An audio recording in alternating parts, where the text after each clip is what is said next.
All right, man. We're live, I think. I think we're good to go right now. All right. Well, welcome to episode 63 of the Help Find the Others podcast. Um, as usual, when we don't have a guest, it's just Stan and I. We go live. So this is a live stream a little earlier than normal. So maybe some different people than sometimes don't get to take part in our conversation. When we do it later at night, maybe they'll hop on. But until we get a bunch of people in the room. How you doing there, man? Doing good, dude. Just been like, I don't know. I feel like the my last mushroom trip kind of like just sent me on a different road Yeah. to what I was doing, and like it's kind of pointed me towards a new direction. And so far, it's been decently fruitful. The new direction I went, and so yeah, dude, just been like working on that, working on myself. Um, just trying to get better. I don't know. What hmm about you? Yeah. No, I've been doing great. I've been working a lot and driving a ton. Like I feel like a on the road trucker with how many miles I've been Oh putting yeah, on. yeah. Yeah, I drive like 600 miles a week, pretty much. Wow, dude. um, yeah, but I don't know. It's I listen to a lot of podcasts. I get a lot of ideas, and I've been trying to make more videos to put up on the channel, and I know people have appreciated that. Definitely, I've been very lucky and grateful with my job.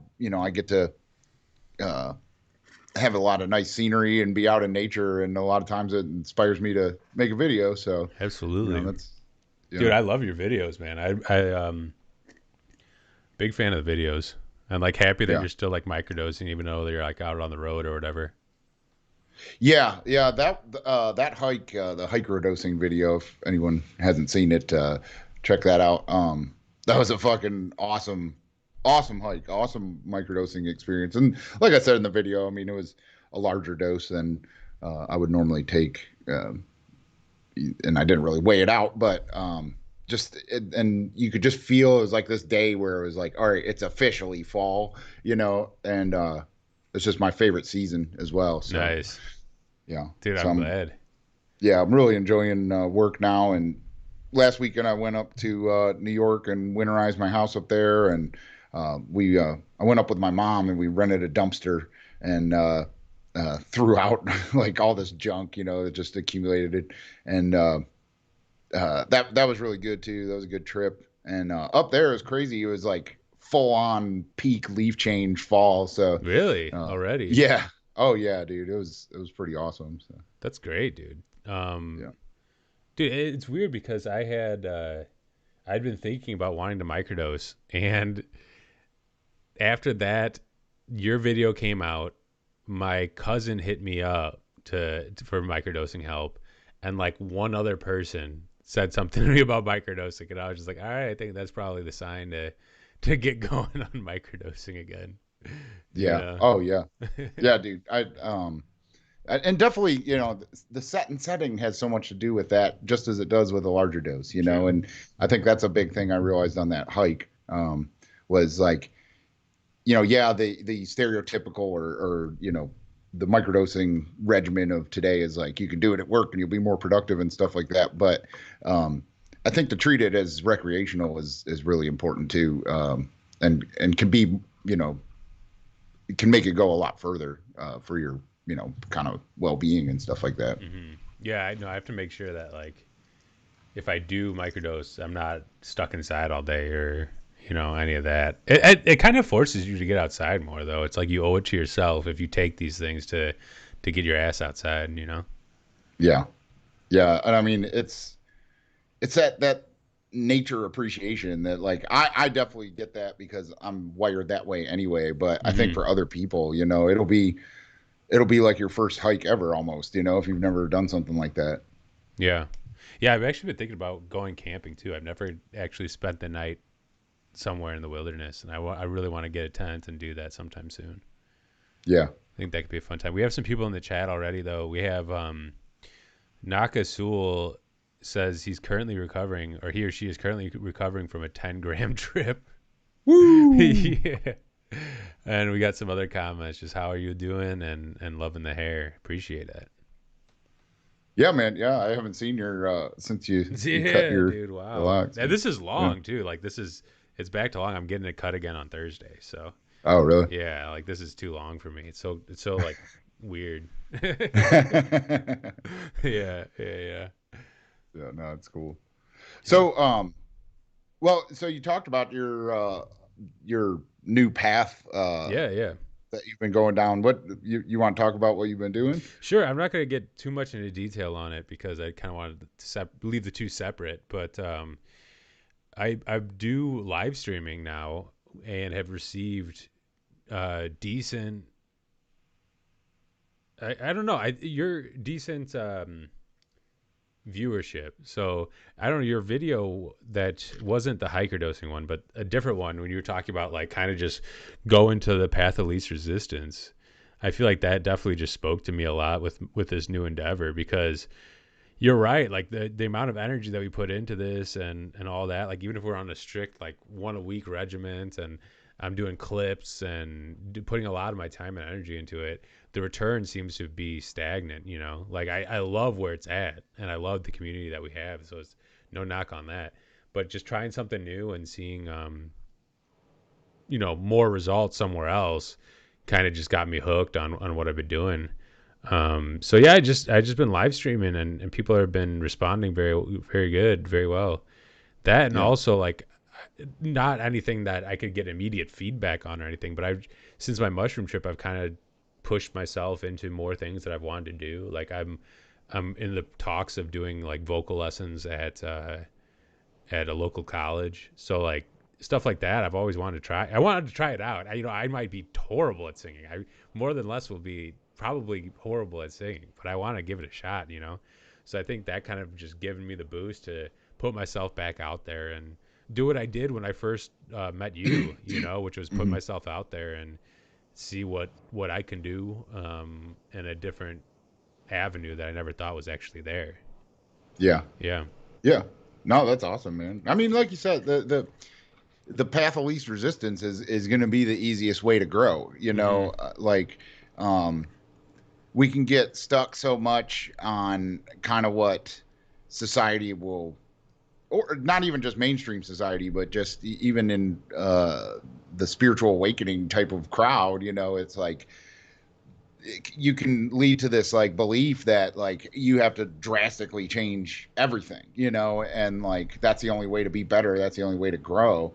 And like that's not always the case. Like a lot of people are already doing all right, they can just be stagnant or kind of uh banging their head against the wall, and not really have the full awareness to see the full picture of what they can accomplish right now. Maybe everything else can be long-term goals, but you got to make those steps in between before you do any long-term stuff. And uh, that's for me, like all the kind of certification and testing and Mm. studying I've been doing is like, I was like, after when for the 2 year period where I was a stay at home dad, like I basically was like gonna turn my back on the whole kind of environmental conservation, plant botany, sciencey field, and had these like lofty visions and stuff like that, which may still come to fruition, but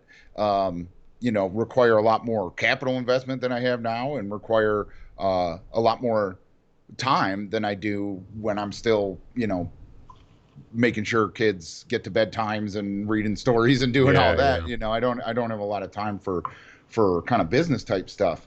Um, but it's like I was ignoring like, well, you can advance in the career you've already started building, and once I like kind of made that realization and started working towards it, like all these other avenues within my career have opened up, and I've had a lot of appreciation for my job and appreciation from my job, and it's been great to where like, yeah, during my 2 year stay at home dad period, like I was like, the tree stuff was just a phase of my life, but the next phase isn't it, and it's like I wasn't seeing the whole picture and what I was, what my potential was there. Mm-hmm. Yeah, no, that and it's just like a little sidestep. It's not even like you said. It's not an entire change of direction. It's just like, Yeah. oh, hey, there's also this. Have you even thought about this or checked it out? And Y- it's Yeah. cool. I like how that works. It's it feels good. Well, I mean, it's like I kind of look at it like, if our journey in life, if there is destiny and uh, it's all the synchronicity stuff we always talk about. If there is like a path that's determined for us, uh, it's the end that is set in stone. The path there is not, and Mm, there's nothing wrong with taking the long way if it's easier.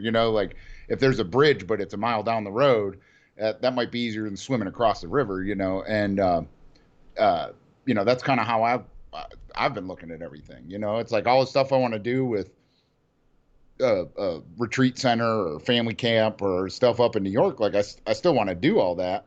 Uh, but if I work my way into, uh, making more money and enjoying my job while I'm doing that, and while I bide my time until I have the freedom and my family's a little more independent to really make some drastic, bold moves, like the end result will still be the same. It just won't be the same journey that I thought it would be. mm-hmm. No, 100%, man. Yeah, yeah, I don't know. It's weird though because I feel like I kind of stumbled into it, but it's just using like the same skills that you had when you went on like a specific like when we first started doing this, like I started gathering public speaking skills and Yeah. just technical skills even all these skills and now I'm applying them to a new effort and like nothing goes wasted along the road, you know what I mean? It Yeah. all snowballs into something greater and Yeah. yeah, it's Yeah. nice having a path that there is the least resistance so that you can kind of just put your all into it and kind of know that it's going to be a little bit safe. Yeah. Yeah. And absolutely. Like, and back to what you mentioned too about, the response back from like our podcast efforts, Mm-hmm. kind of leveling off, but it's like you said, I love where it is. I love our Discord server. The people I've talked to, the one person Rich that I've met in real life, like I super value all of that stuff. And that's a result of our efforts and the skills we learned um along the way. Yeah. It's just like as far as like it becoming bigger and bigger and growing and stuff like that, like I don't know, I really just don't feel that's in our hands. That's not in our hands. I mean, the effort we put into it and the connections we've made uh is great, and like you said, the skills learned, like I feel like I'm a better communicator, like just on my job. If I have like another job interview down the road, like I think I'll be better in that just from the skills we've gained from doing the podcast. So Mm-hmm. it's uh yeah, man, it's awesome. I mean, you know, for anyone listening to us talk about this, like we plan on still doing it, Yeah, yeah, yeah, but yeah, absolutely. but we might not have the time to uh, promote it to the extent where we can make it really grow bigger than it is. Yeah, yeah. So if you're here, you're part of it. You know what I mean? Yeah, yeah. Yeah, I'm excited, dude. I want to get. I mean, if that guy that took the 10 grams wants to reach out to us, you're more than welcome to. We'd love to hear Oh your yeah, story. yeah. No, definitely. I mean, I still anybody who emails wanting to be a guest, like we'll still get you on. I think there's a couple people I want to circle back to that we haven't talked to since like the pandemic and riots and Hmm. election nonsense that plagues everyone so much, and kind of get their take on it. So I'm going to reach out to some people and have some other guests back on. How's that all been going with you, man? How's that all Well, sitting with you? yeah, I tell you, like, so, um, I quit Facebook and deleted it like maybe a month and a half ago. And I know like maybe a lot of people that listen to us and stuff like that, like, and even yourself, I don't even think you have Facebook. No, I don't But have. but like anyone under 30 doesn't really do Facebook, and I get that. Uh, but my generation and older, obviously, it's just like I don't know. It's just become this awful place, and I knew it would get that way with the election, and uh, it just got to a point where I was like, man, I don't want to sit here and argue about something that everybody in the whole friggin' country has their mind made up. You Yeah. know, Yeah. like what is the point? Like you're either going to vote or you're not, and if you are, you know who you're going to vote for.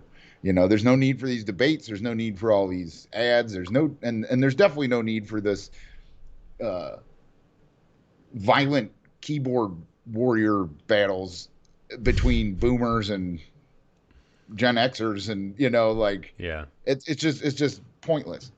And so I put like a thing up. I said, hey, I'm not going to be on here much more, and probably never again. Uh, if you would like to continue talking to me and being my friend in real life, here's my number. And like I did get about 15, 20 of my friends on there to send me a text, and ended Oh, up with a nice. couple really good phone calls, reconnecting with some friends and stuff like that. That's great. Now I have their number, they have mine, and everyone else that either didn't see that or didn't respond. Like, okay, so all you want to do is just argue with my friends and family, or watch me argue with your friends and family about stuff that none of us can change. If you don't want to like just have an actual conversation with me, like I don't think we're actually friends. So I hear that so much from people that won't delete their social media, that they're like, I'll never talk to these people again. It's like, well, whose fault is that? So so it was really freeing for me. I wasn't too like I know people are on there 8 hours a day. Like I wasn't like that, but just not having it as a time waster has been huge for me.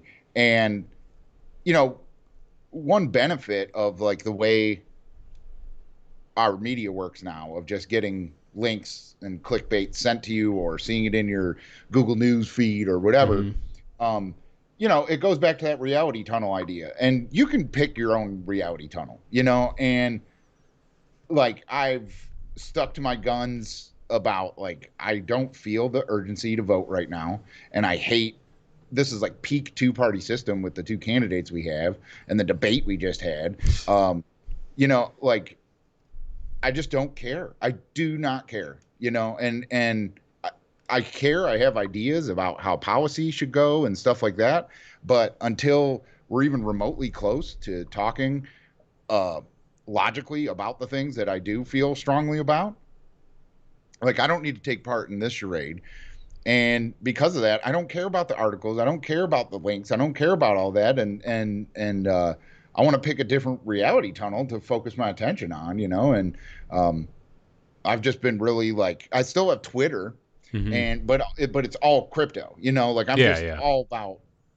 I'm just down the crypto reality tunnel right now on Bitcoin, and that's one reason I'm wearing a shirt. Like I, like it's just I'm like that's what's important right now. This fucking who's president in January doesn't matter, and so that's how I've just been dealing with it, and it's very grounding, and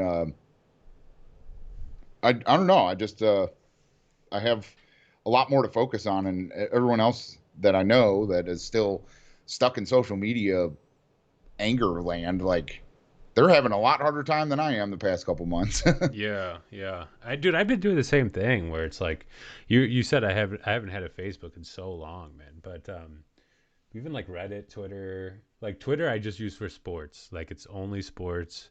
It's so easy to like cultivate exactly what you want on Twitter, I feel.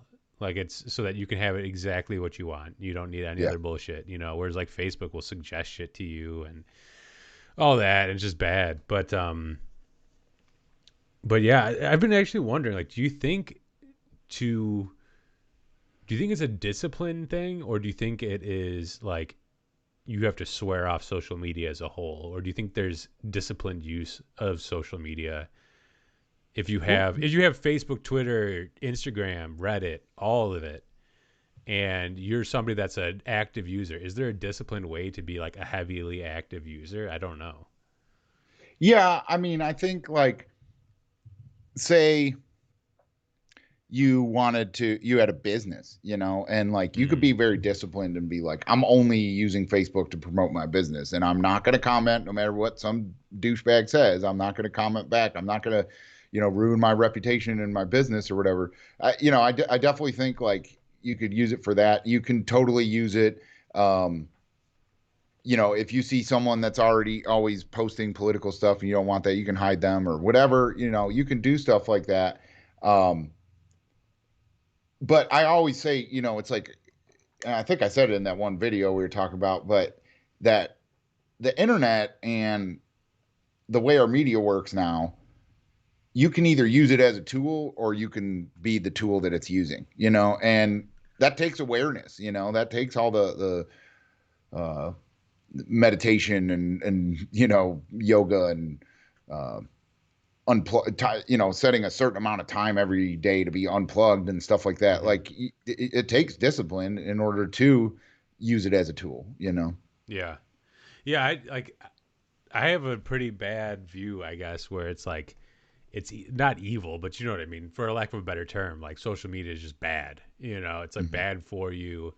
I know that's probably not the healthiest take, but it helps me get off of them, and I think Yeah. that's a good thing. Like I'm trying to think.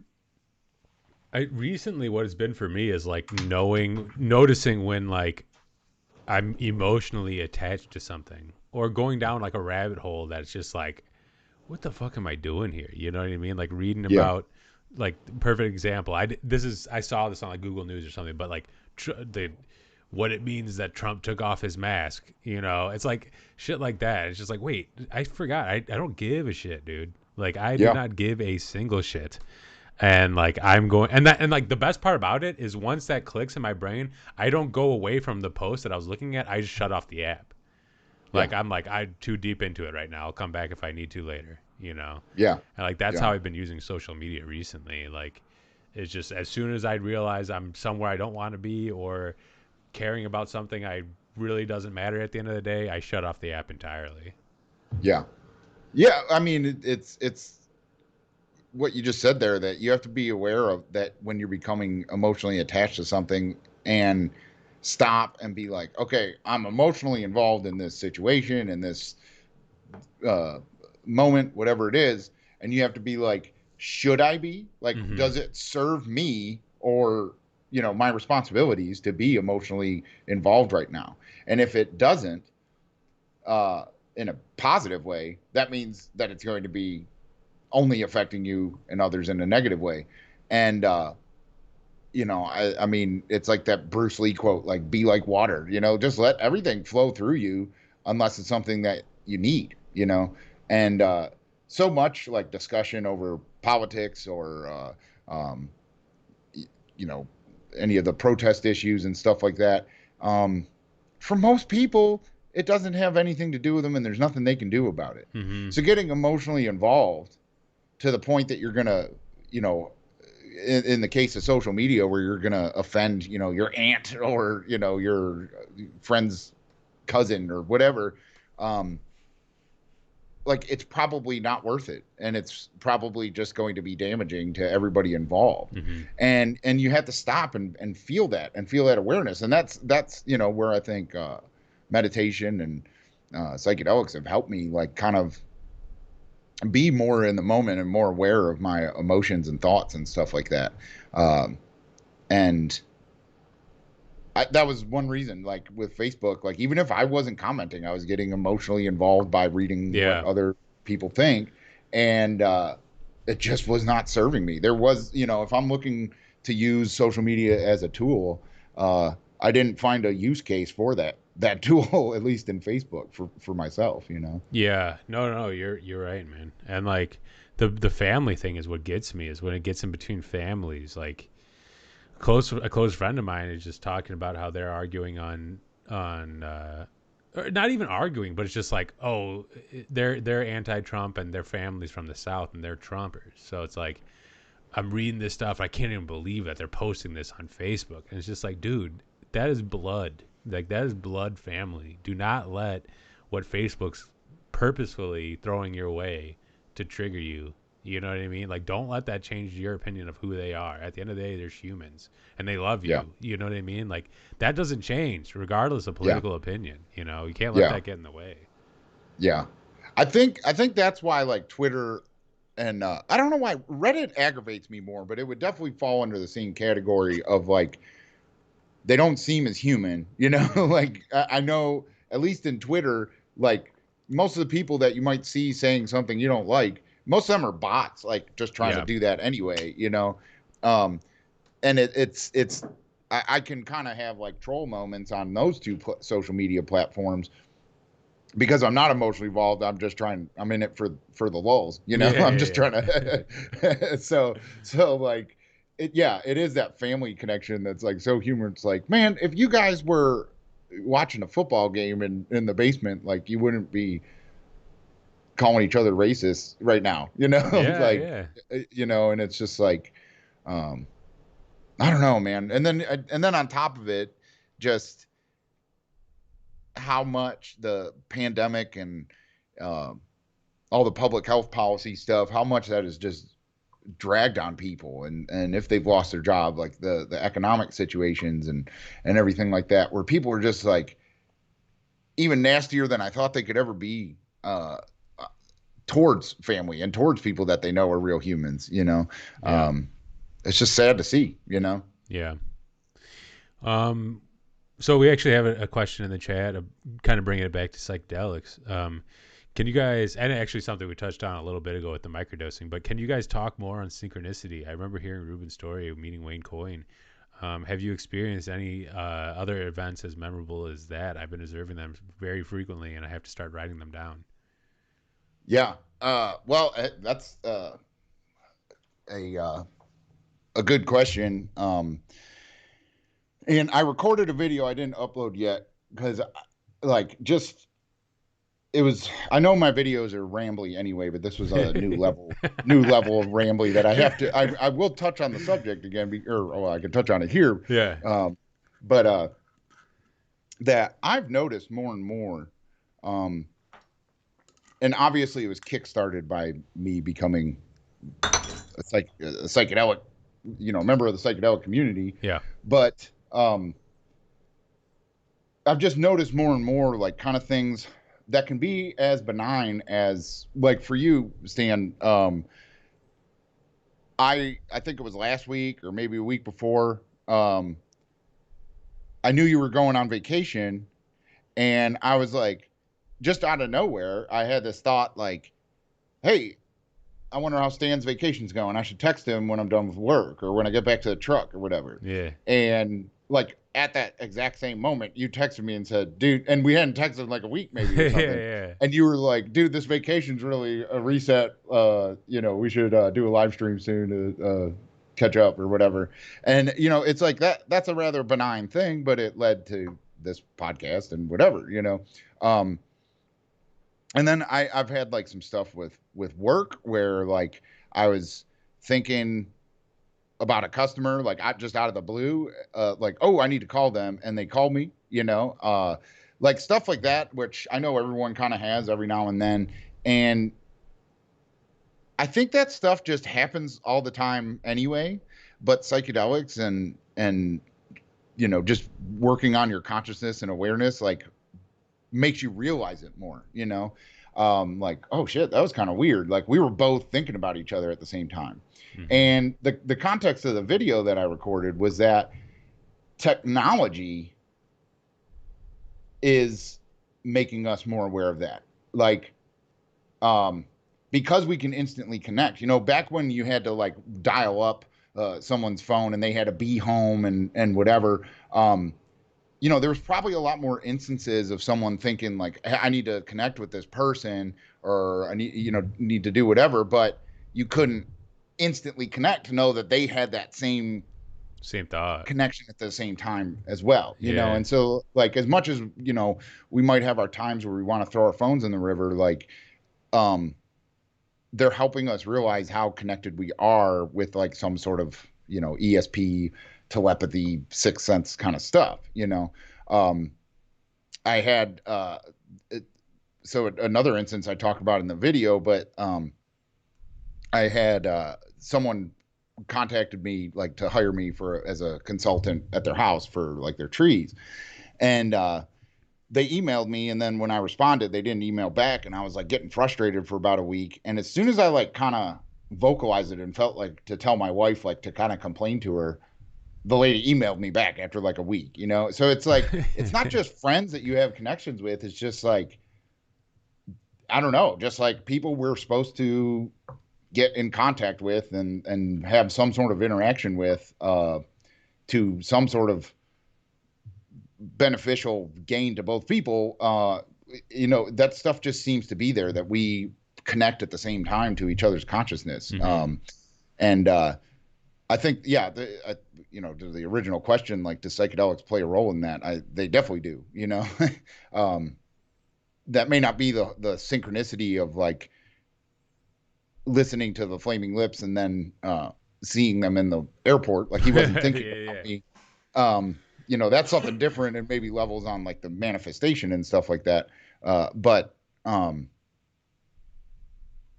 you know, it's a lot harder road to get your consciousness to that awareness level without psychedelics. You definitely can do it. You know, like I definitely think, you know, yogis and uh, you know, really, really spiritual, enlightened, aware people uh, get to that level without psychedelics. But psychedelics are definitely, you know, the A train there. Yeah, yeah. I think yeah, exactly. It's just an awareness thing at that point. It like just makes you realize what's going on. Mm-hmm. Um, dude, some weird ones I had where like the microdosing one for sure was a bit odd. Um, what were the other ones? Oh, so you know how I was talking about in my trip report, like the Mobius strip or whatever. Like I think it's Yeah. supposedly pronounced Mabius. Oh. I don't know. I'm not sure. But anyways, my cousin came over and he was the guy asking me about microdosing. So that was already one thing that set off. And then I told him, he asked me about my trip, and I told him, and he was like, "Oh, dude, like I think it's pronounced maybe. It's like my friend in grade school. It was like her great uncle that founded it." Oh, And geez. I was just like, "Wait, what?" Like he was like, "Oh yeah, like August Mabius or whatever the guy's name was." And I was like, "Dude, what is going on?" Like, Yeah. and then to top that, like this weekend, I'm going to visit my buddies from university, and we rented like a barn. Um, and I told my cousin that I was like, dude, like this is the barn we're going to.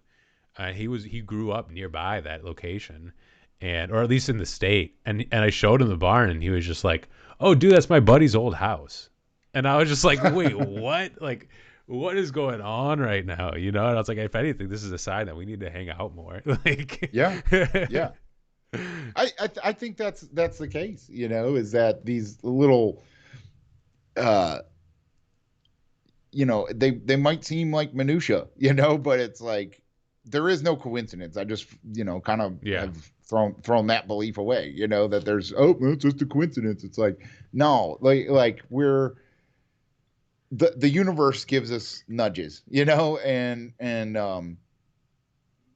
like I said, the end result of your journey is could be set in stone.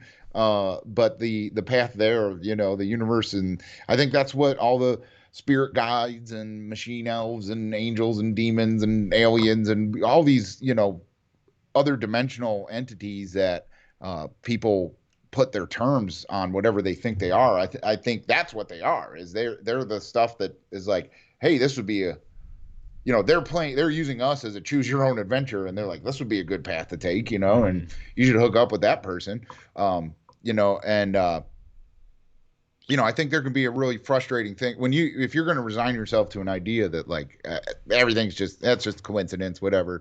um and really keep trying to uh maintain friendships that are either aren't serving you anymore or are pushing you away or whatever. But while you're focused on that relationship that doesn't click and has no synchronicity to it and has no or uh, you know, connection, um, you're missing out on the other stuff. You're not paying attention to the other signs you're getting about other people that you need to be involved with, you know? Mm-hmm.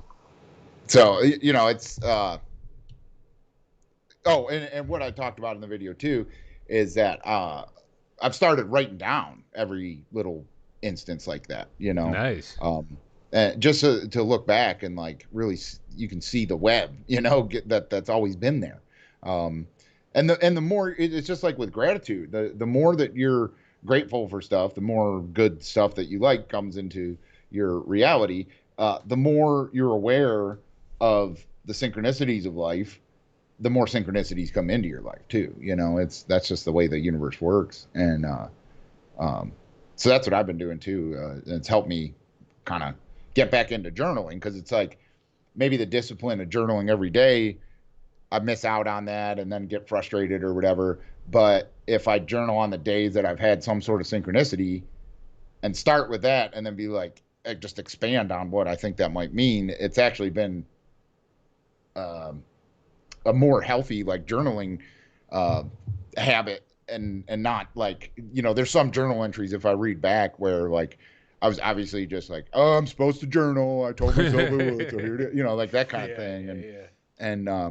so that was a recommendation I had, is for people to do that, to just start being aware and start documenting the things that do happen that aren't just a coincidence. Yeah, I need to start doing that. I've actually been like, other than to-do lists, I've been kind of slacking on my journaling. Like to be brutally honest with myself, I need to start doing that very soon. And at least like I think writing down the synchronicities, that's just like cool almost. You know, it's like it's cool to take note and then being able to look back.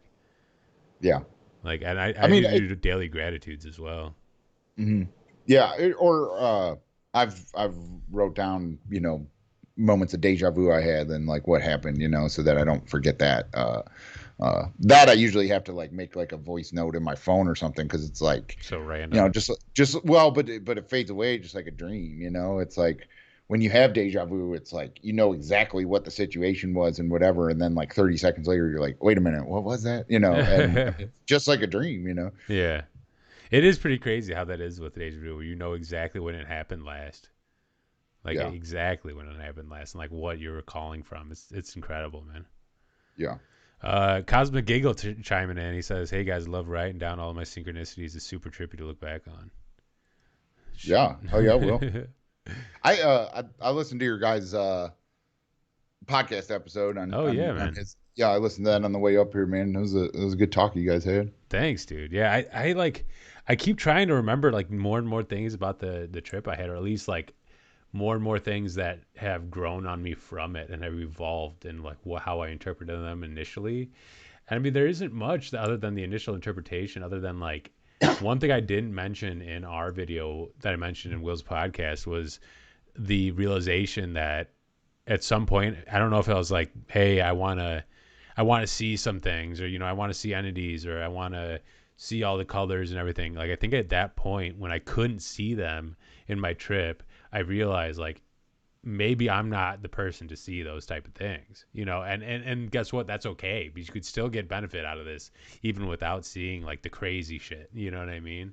So like Hmm. I had that realization while tripping, like, dude, it's totally fine. Like that you're not the person that's talking to the DMT elves and you know talking to spirits and all that stuff. Like it's all right because you're still getting this. You know? Yeah, yeah. Yeah.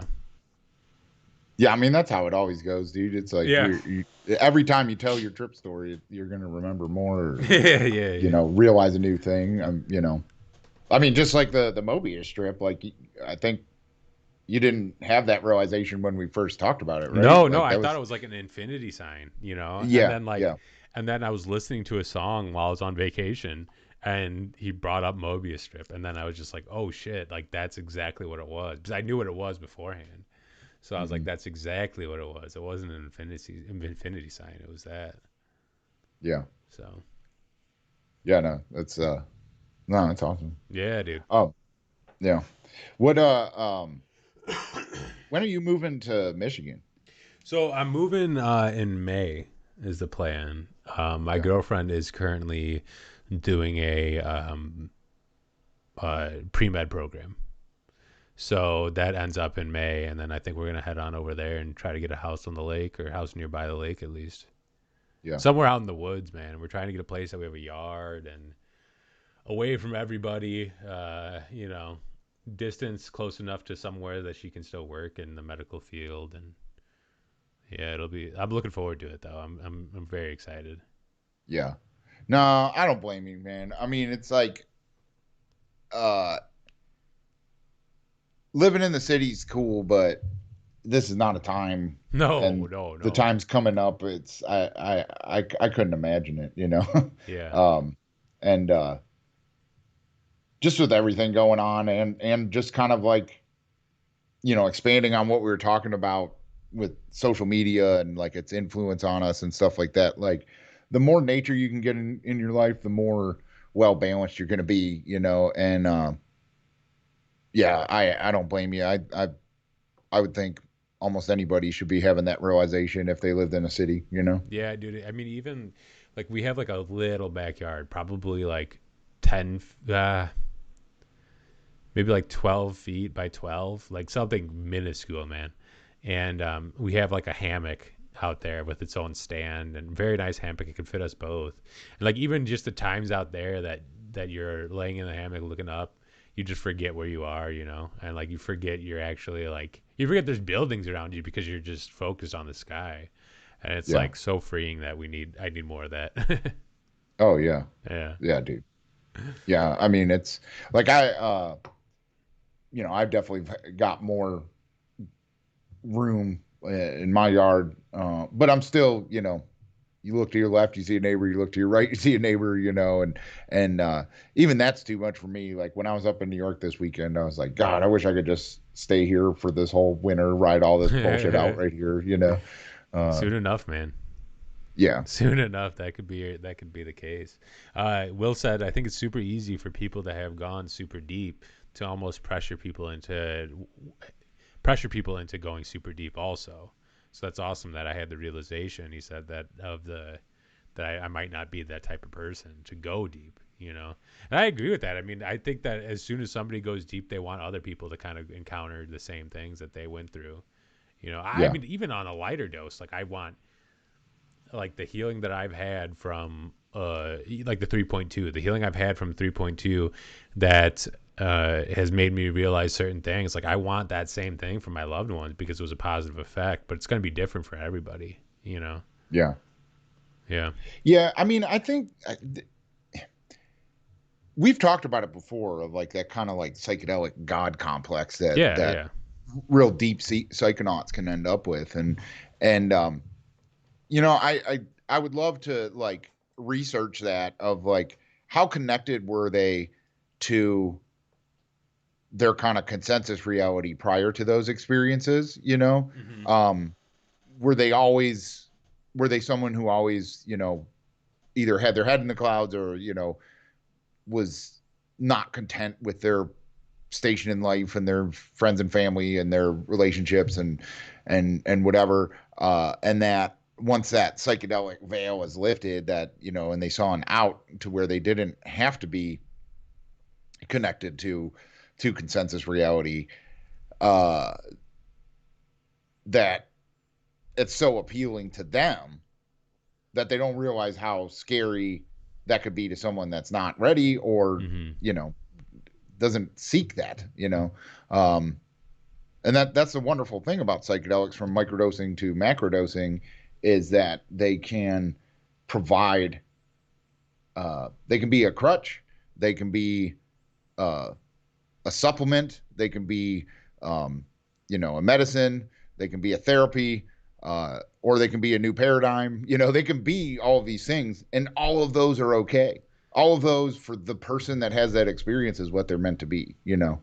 um, if they weren't meant to be uh, a supplement, uh, then they wouldn't work as such. And so for someone who thinks that you have to use them to break through to another side and live in your eternal self and kill your ego off and all these things, that would be the only thing they did. There wouldn't be a range of benefits from them. Like, um, so I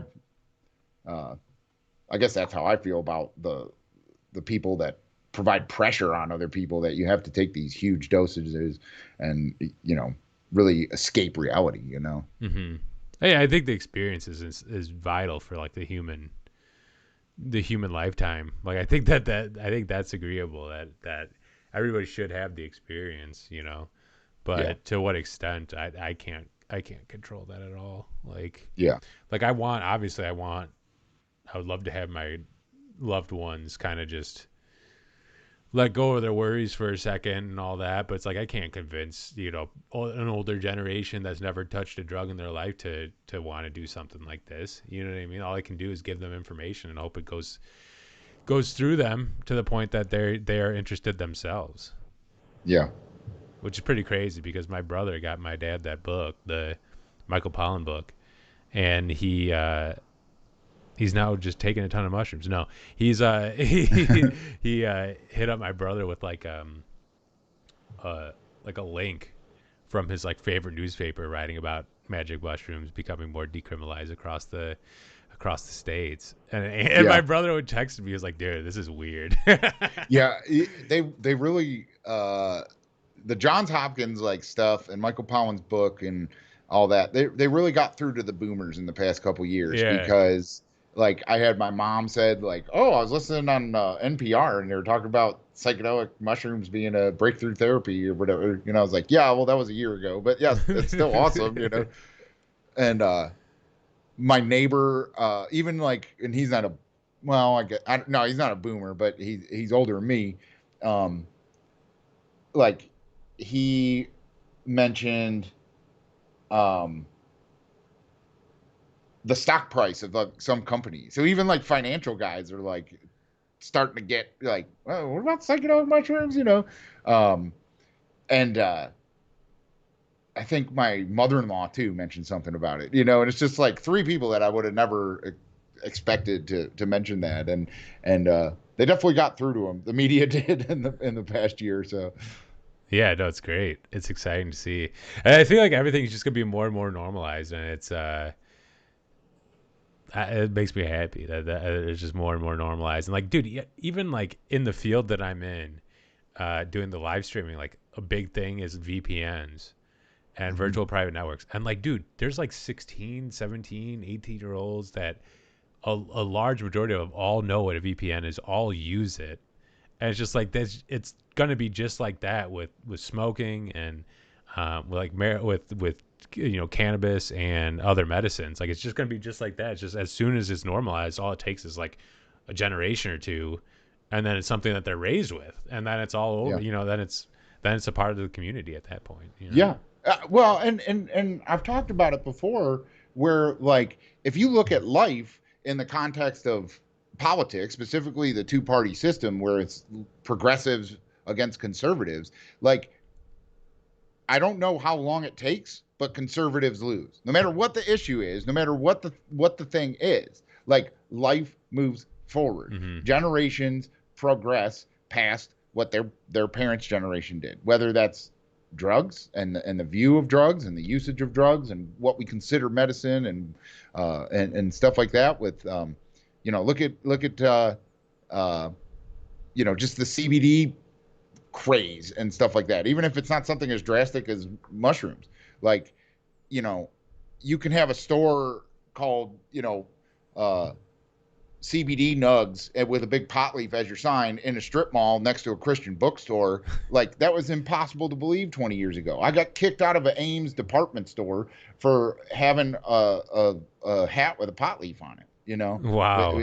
20 years ago. And 20 years from now, that Ames store is closed, and there's a cannabis or a CBD store next to it or whatever. Mm-hmm. And it's just like life progresses. Everything that we take as a human right or a way of life or a staple of society was a progressive cause at one point in the history of society. um and and and psychedelics are just part of that. Like the policy may change, and you definitely need to change the power structure that like makes it so that uh if you have a mushroom in your pocket that the system doesn't like, that a man with a gun can put you in a cage because of it, like obviously that, that structure has to change. But I have no doubt that it will. I just don't know how long it'll take. But I just know, like, the next generation after the one that's currently in control won't be cool with that being the logic. And you know I think that's the thing, is it's just like every generation like has a different view on what is okay for people to do. And I you know I think in 20 years, like, it will be funny to look back at a talk like this where we're talking about psychedelics like starting to become mainstream. Yeah, yeah. There's no doubt of that. I definitely think so too. Yeah. But I was gonna do a video about it, but I'll talk about it here too. Yeah. I've been messing around with like a bunch of different cannabinoids. I ordered a bunch of different isolates. Oh, nice, Um, man. How's that going? and dude, so and I'll talk about it more in the video, but like if you kind of use like the volumetric like kind of dosing, like I talked about with like making liquid LSD for microdosing. Yeah, yeah. Uh, if you buy like MCT oil, which is coconut oil, but I forgot what MCT stands for, like medium chain triglycerides, I think is what it is. Um, it That's what all like CBD oils are based in. Yeah, But yeah. where you get like a dropper bottle and it's like um 30 milliliters for like $70 or whatever, you can buy like bulk, like liters of MCT oil, and then the bulk isolate and make your own for basically the same cost, but it's like getting 10 bottles for the same price. Hmm. Um, so I did that, and I've been taking CBD quite a bit for quite a while now, but I recently got into CBG, um, and I make a kind of a 1-to-1 tincture with that, or oil with that. Uh, but I also got CBC. Have you ever heard of that? No. I think it's called cannabichromene or something like that. Um, but it's kind of a newer isolate that they're getting out of hemp plants. And it's supposed to be like really, really like 10 times better for pain and inflammation as CBD. And also like potentially the um, biggest anti-cancer agent in the cannabis plant. So I bought that as well, and so I have this like big liter, almost, well, half a liter uh, container of a pretty much 1-to-1 ratio of CBD, CBG, and CBC, and Oh, that's what wow. I and I've been taking that, and like I hurt my knee the other week, and it's just been taking forever because I'm an old man to heal up, Hmm. and it's really been helping me like feel better walking and stuff like that. With that, uh, the sleep has been amazing, and I think that's more CBG. Since I've started taking that, like I have like really good, pleasant dreams and like a really um, just restful sleep that I haven't had in a long time. Like I almost feel like I've had like sleep apnea for 50 years and I just started wearing a CPAP or something, like that kind of drastic change in my sleep Wow, dude. quality.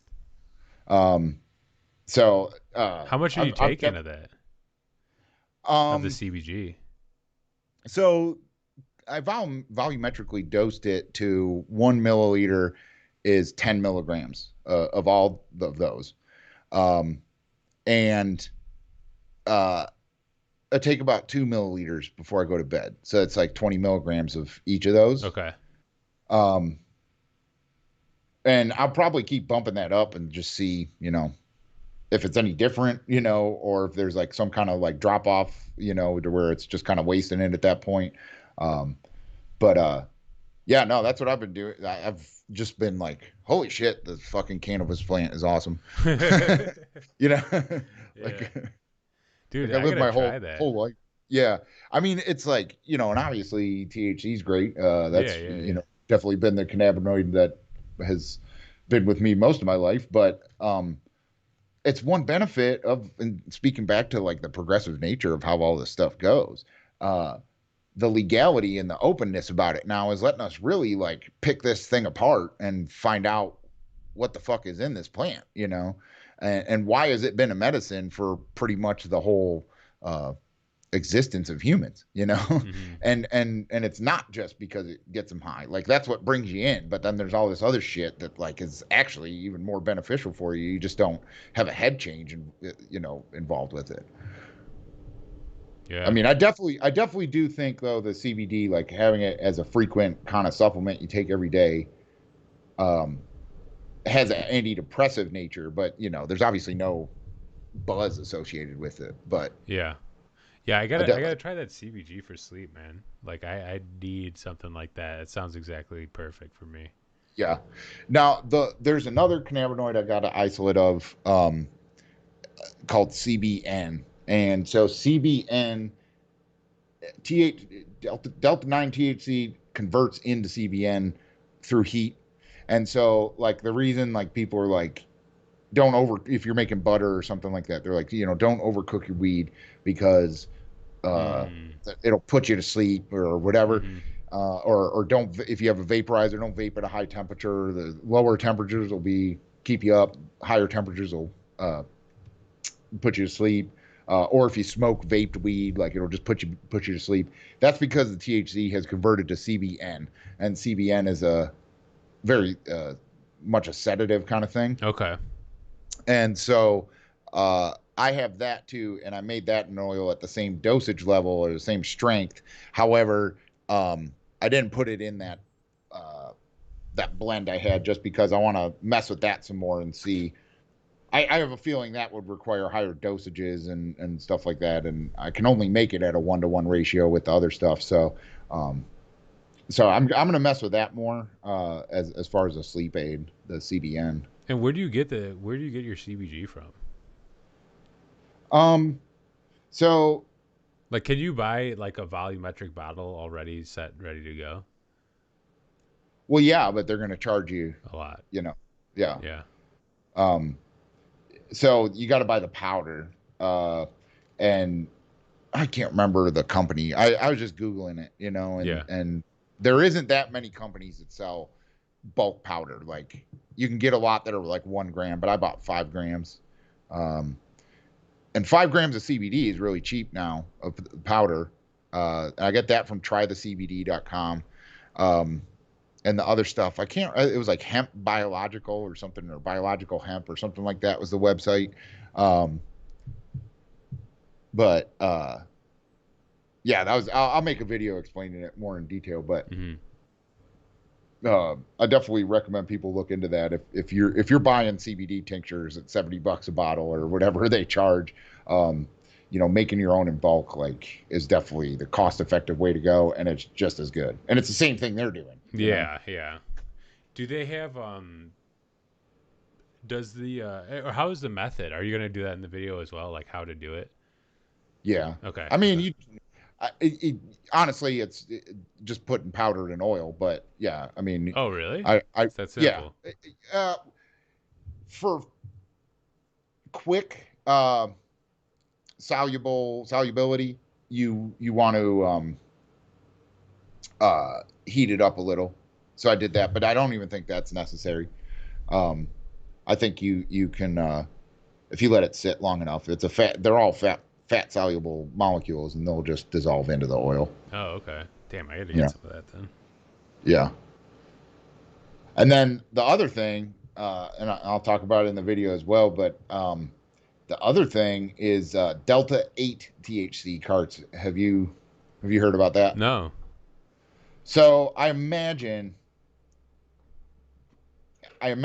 that the DEA or whatever will catch on at some point, um, and make it so that you can't get these unless you're medicinal or recreational. But basically, like the same way that like they can't ban bath salts, right? That they always just change the Yeah. the, Yeah. the molecule, and then that molecule is legal.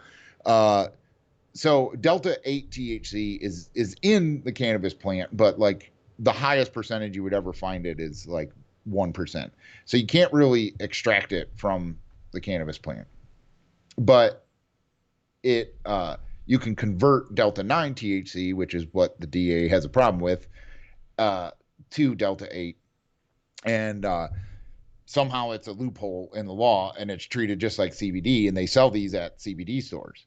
And you can order it online to any state, and it's not medicinal or recreational. It's just it's under the Hemp Act or whatever. And it is found in the hemp plant, but it's just a really low percentage, so they can just say it's a hemp cannabinoid, and so it's legal. But these carts are just like any other THC vape cart. And I mean, if the if the Controlled Substance Act is afraid of THC getting you high, like Delta 8 THC gets you high the same. Like, it would be pretty hard to tell the difference. Like, it's a little different, but it's like the difference between like sativa and indica. Like, Yeah. there is a difference, but how much of that is the power of suggestion? And like, if you're like, oh, this is sativa, how many people could blind taste test smoking a joint? Or, like, I mean, there are some hardcore seasoned veterans or whatever, but most people, it's like, you're just going to be high. And that's how I kind of figure with these cards. So I bought those. I've been messing around with those as well. And it basically gets you stoned, just like anything else. Yeah. I couldn't tell a difference. And what? They're less harsh. Like, it definitely is not as thick as smoke. The company I got it from, like, I don't know what they did with like their terpene profile and stuff like that. Like, it has the names like wedding cake and sour diesel and stuff like that, but it doesn't taste what that does. The names conjure up in my mind. But I do know it's just like the liquid is like crystal clear, and it just seems less harsh. It does seem a little more focused. Like I said, it feels like a sativa, to where like most carts to me feel like an indica. Like, but what people have suggested to me, the differences in those, not necessarily like through a lot of trial and error of what I've kind of determined that difference is. That's crazy, man. Yeah. We had somebody in chat asking if you've tried your CBD, like the ratio of your CBD. Have you tried it topically? No, but I should. I have like a CBD like roll on stick thing that I got at some store. And I put that on my like knees or my shoulder if it's hurting, stuff like that. So I mean, CBD topically really works really good. I one time, and I need to make it again, I took it wasn't the brand name, but it's Ben Gay, and what the chemical is in that's like a pain relief, is like, it's basically like aspirin that like goes into your body, like through your skin, like salicylic or something like that. And I unscrewed the top of that and put like a gram of CBD powder in the tube and smushed it all around, and was using that as a topical. And that worked really good because CBD, what I've read is that CBD doesn't have a very good like penetrating effect through your skin, to where the salicylic Bengay, whatever, there's whatever brand name, but whatever the active ingredient in Bengay is it historically and is made to penetrate through your skin into your muscles and joints and stuff like that. And so that was my idea there, was if you've got CBD molecules in that cream, that they would carry the CBD through your skin and not just be completely topical and only benefiting your skin. And that actually worked better. I felt more relief from that on, joint pain and stuff like that than just this CBD roll-on thing I have. Yeah, man. I've never had success with any of the topicals. I haven't tried anything either. So I mean, I tried one. Like, I tried one like 3 years ago, and it was like a THC CBD lotion or something like that, and I didn't notice anything different. But I think you're probably right on something like that, where it needs like an extra little booster to get through your skin. That's what my reading on it has been, is that it's good for your skin, don't get me wrong, but that's basically all you're doing. It's just a lotion, when you do topical stuff. I think one thing I haven't tried, but I probably will order, is the patches, the CBD patches, because that's a transdermal patch. It is actually formulated to get through your to saturate through your skin. That's what happens with nicotine and stuff like that. So I do want to try those. Yeah. The patches. Yeah, yeah. No, I don't even know where to get those though. Like Yeah, I mean I've heard like CBD Lion I think has those. oh, The okay. one like Joey Diaz is always talking about. I got you. Excuse me. Yeah. Well, Yeah, no, but I've been all about the cannabinoids recently. I don't know, like once I hurt my knee, it was stupid. I tell the story. I was like running after my dogs, and they were going to greet my neighbors, and I didn't want them to, and I was like chasing after my two stupid dogs, and like fell on the ground and busted my knee and felt like oh an idiot. no. Like all the kids were like coming off the school bus at the time, and I'm like running through the yard with like my work bag and like fell in front of like my whole neighborhood, and everyone's like, "You okay?" I'm like, "Yeah, I'm fine," and like limped into my house. But yeah, just being on the wrong side of 35, like it's just taken a while to like uh walk without a limp. Yeah. But CBD's like definitely helped, and I mean it's better than going to the doctor and getting some fucking Vicodins or something. Yeah, yeah. Definitely better than that. Yeah. Yeah, I'm gonna try the CBG, man. Just off your recommendation, I have to give that a go, and I'm definitely gonna see. Like, I don't know. Like, do you think it's smart, even if I'm just gonna try it, to get the bulk, or should I just get a small dropper? Well, so it doesn't hurt to have the dropper bottle, right? Like, Yeah. so I bought the dropper bottle from Try the CBD, and I think that was a 500 milligram CBD, 500 milligram CBG bottle, and I went through that and had a good run with it. And I was like, man, I wonder if I could find one that's 1,000 milligram of each, um, and was looking around, and then you're getting into like the $130, when you Yeah. look at that, and I looked at a bunch of different websites and tried to find coupon codes and all that, and I was like, well, God damn, what if I just add powder? What if I get the 500 milligram to 500 milligram and just add powder to it? So I was looking for the powder, and then I was like, man, if you go to these companies where you can get 5 grams or more at a pop, it's a lot cheaper. And then I was like, what's the oil they put it in? And I was looking at the ingredients, and it was MCT oil, which I actually already had. I use as coffee creamer, Oh, but nice. but it was vanilla flavored. And I was like, well, I don't want vanilla flavored stuff. So I was like, I'll go to CVS and get MCT oil. And the one I got was probably more expensive than if you got some off-brand one. Because I got the On It brand, which is like Mm. Joe Rogan's company, Hmm. and it was like $25 for a bulk thing of it. So I bet you can get that a little cheaper. And it was just like, I was like, wait a minute, this is how they're doing it. They're making it in bulk batches, um, but I'm glad I have the original dropper, because that's what I refill, and that's like what I took with me on the road here in the hotel and stuff like that. To where like, because I've been giving it to my wife at night too, um, just because she's been having trouble sleeping and everything, and um, so the big bottle's at home for her to use, and then I got the travel bottle or whatever. So it wouldn't hurt to buy one just to have the bottle, Yeah, and just honestly. to try it out. Yeah. Yeah, just to try it out and see. It may not affect people the same way. I don't know, but I mean, I'm a person that like quality sleep has always evaded me, whether it's my own Same. doing of staying Same. up too late, or just not having quality sleep. And I've got a cabinet full of valerian root and Tylenol PM and melatonin and everything over the counter you can do. And then I've never had a prescription to Ambien or Lunesta, but I've gotten one on vacation from like family members or something like that, and it's fucking weird ass sleep. Like Ambien, I don't know if you've ever taken it. No. That is a recreational drug. Well, not even recreational, but it's like like a drug, like masquerading in society as a sleep aid. Like it is so bizarre, that like it's not something I would want to rely on for sleep.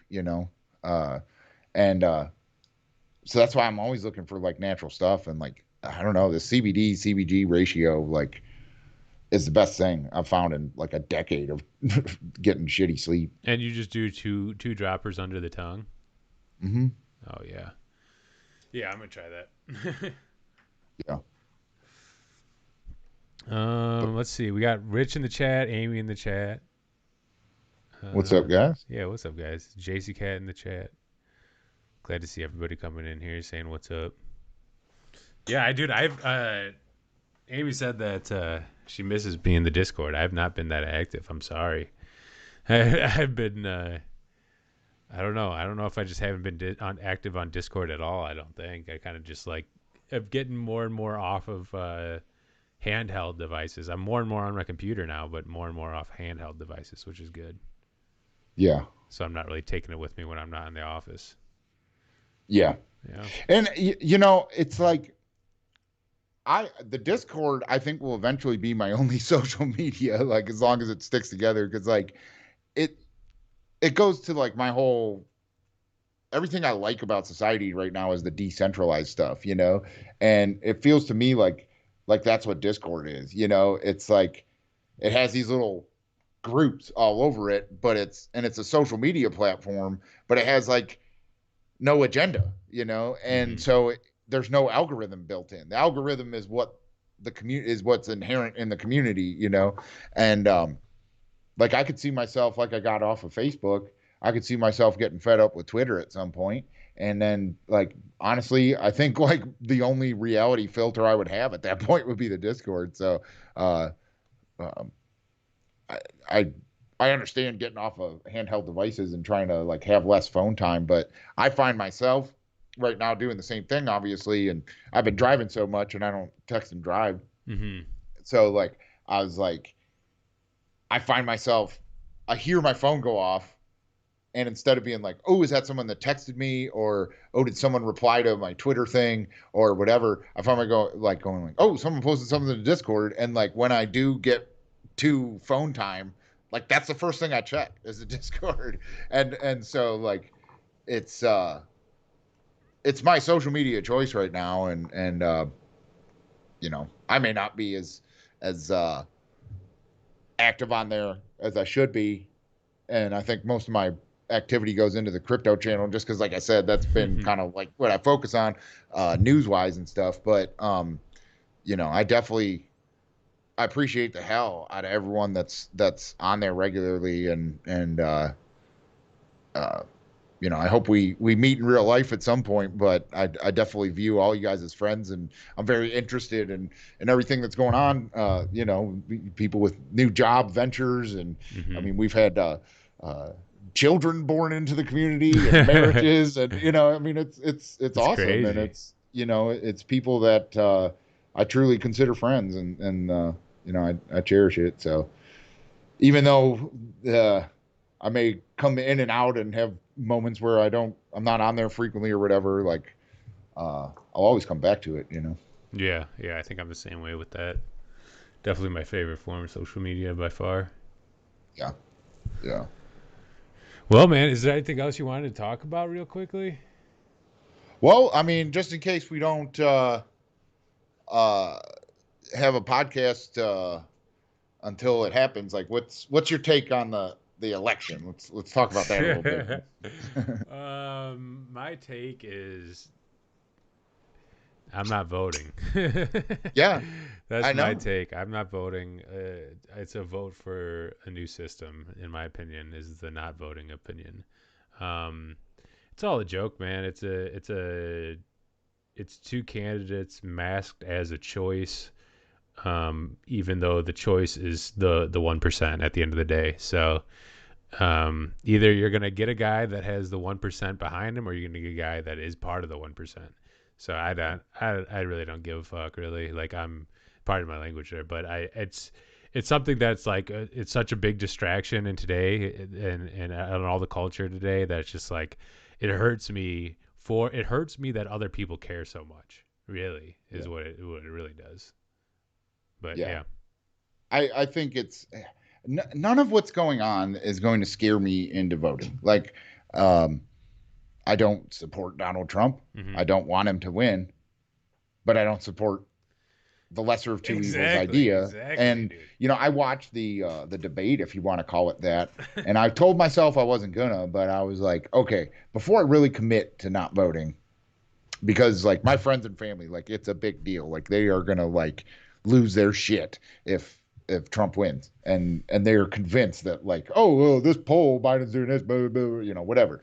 Um, and they're they got the guilt machine on real good. Like right into New York with my mom, like it was a big guilt trip about like not supporting the Democrats, and it's just like whatever. Um, and so the debate, I was like, all right, I'm gonna watch this shit just so I can see with my own two eyes what these two motherfuckers are talking about. And it took me about 10 minutes of like belly laughing at how ridiculous it was to be like, yeah, I'm not voting. Yeah, yeah, Like yeah. I was like, this is ridiculous. This is stupid. Who who was undecided going into that and was pushed one way or the other? Whoever that is, I don't want to uh identify with that kind of person and the logic that they like they see this reality through. So yeah, it's a scary time coming up no matter who wins. um and I think the troubles that are facing us and the economy and the job market and global, you know wars and whatever, all the stuff that like is on the brink of happening. I don't think either candidate can either a stop from happening or B will handle it correctly. Hmm. And so like it's just like whatever. um I try to triangulate my sources and really get the perspective of both parties and the weirdos in the middle. And I find that I um identify with the weirdos in the middle who are not represented in our government.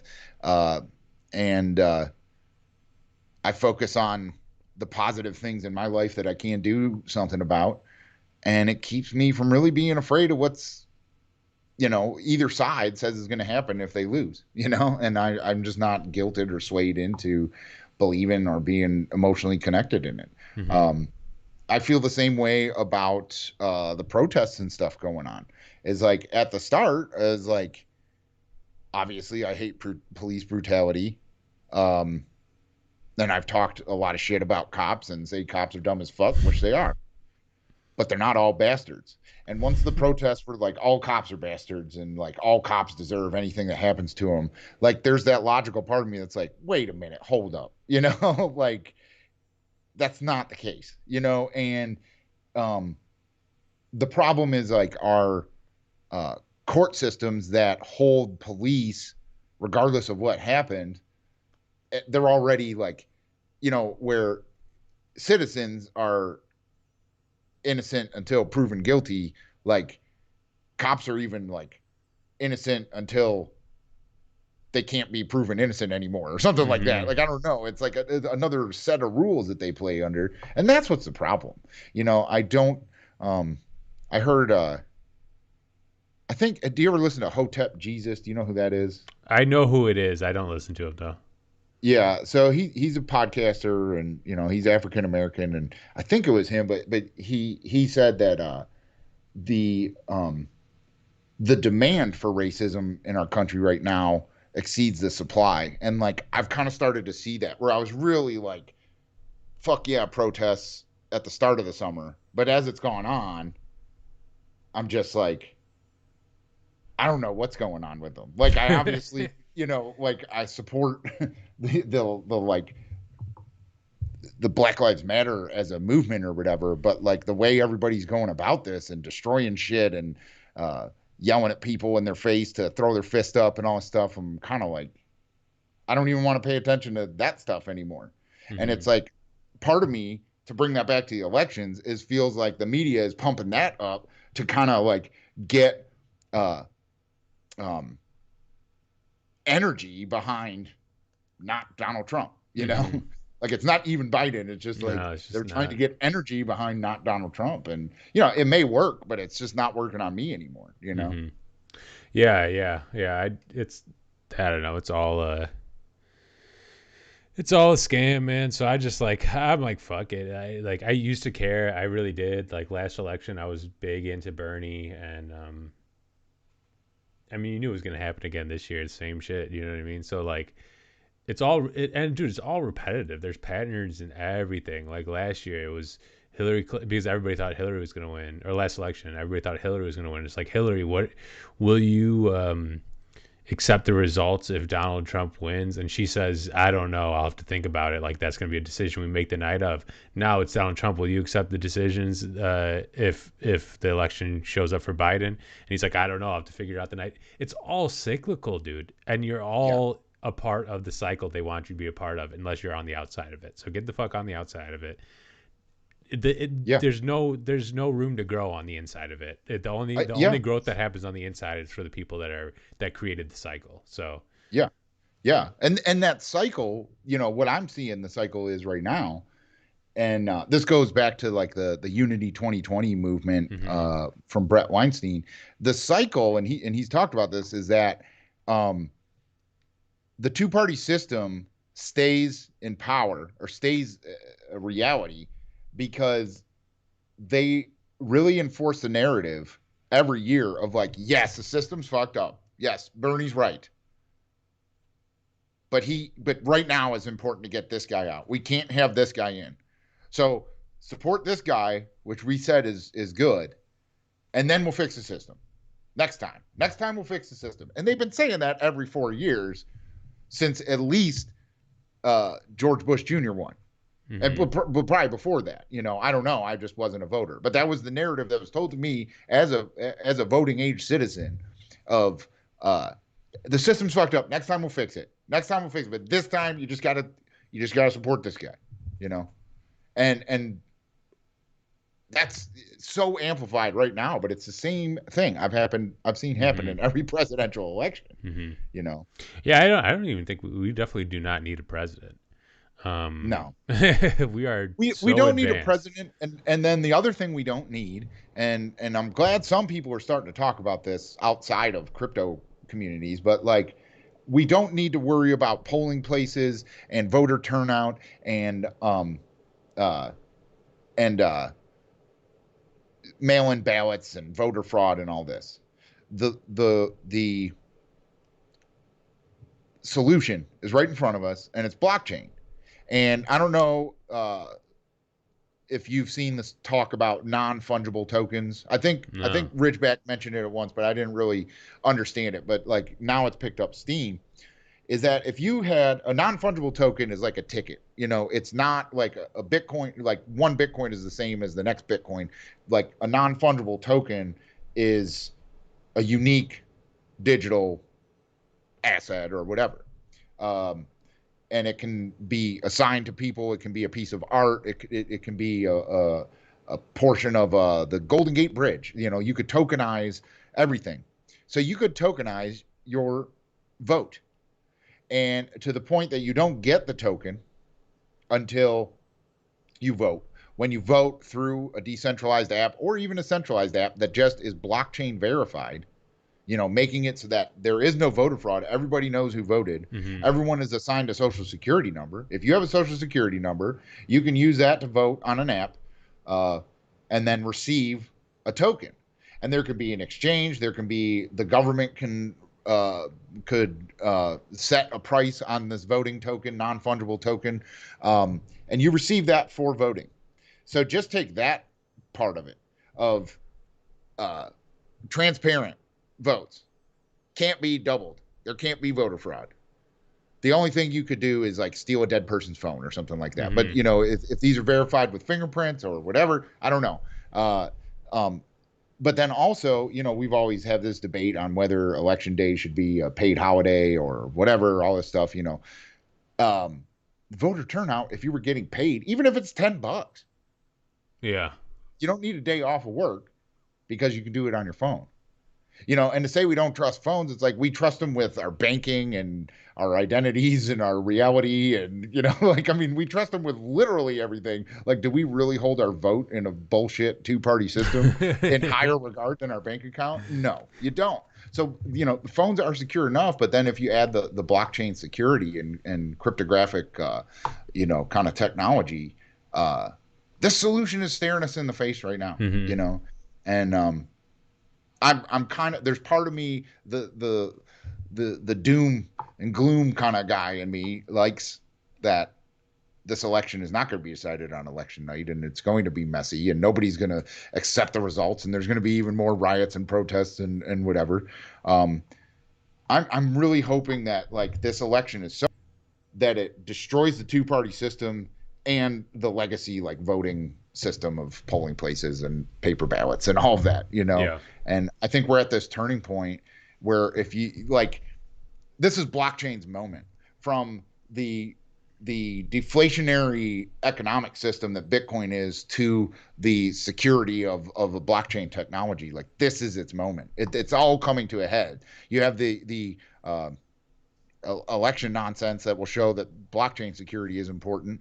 At the same time, we're going to have this ridiculously high inflation, and consumer pricing is going to be crazy, and you know, just so many elements of the economy that I've talked about that are going to benefit non-sovereign currencies and hurt the fiat system and banking and stuff like that. That's all coming to a head like right now, like in the next like 3 or 4 months, you know. And it's going to look like the system burning down, but like I do have a lot of hope that and faith that like and again, it's the reality tunnel I'm in, but it's like fuck, like blockchain and crypto like are the way out for so many people. Maybe not everybody, but they're the way out for so many people. Yeah. No, I mean, And I hope they wisen up and do something with that. yeah, It's just like for the amount of people that are voting on a law for that to change to be able to actually understand blockchain, it's like that's far off in my mind. Unfortunately, it feels very far off. yeah, but I think like it'll change with business first, and you're seeing a lot of businesses. I was listening to a podcast today of this guy that doesn't even like cryptocurrency and thinks Bitcoin's bullshit, but like he was talking about blockchain and Overstock.com Hmm. and what's it, Camping World are two stocks that he wanted to buy because of how they're utilizing blockchain and how it's going to revolutionize uh, their industries and stuff like that. And so I think like businesses are using it, and once like yeah, once major companies are their main like server kind of stuff is all decentralized blockchain stuff, like it won't be hard until for uh, corporations which actually run our government to be like, hey, it'd actually be a good idea if like we do this, you know. Hmm. But I don't know. I guess that's too hopeful thinking because I don't think that high voter turnout is ever something that the government strives for. Yeah. No. No. No. I don't either. We'll see, dude. We'll see. I think it's what whoever wins, it's going to be a shit show. That's all that I know. Oh, I know. Consistently, dude. Consistently. Yeah. But either way, we'll be here plugging Exactly, dude. along. Maybe we'll have to It's not do. gonna. Maybe we'll have to do like an election night special. Yeah.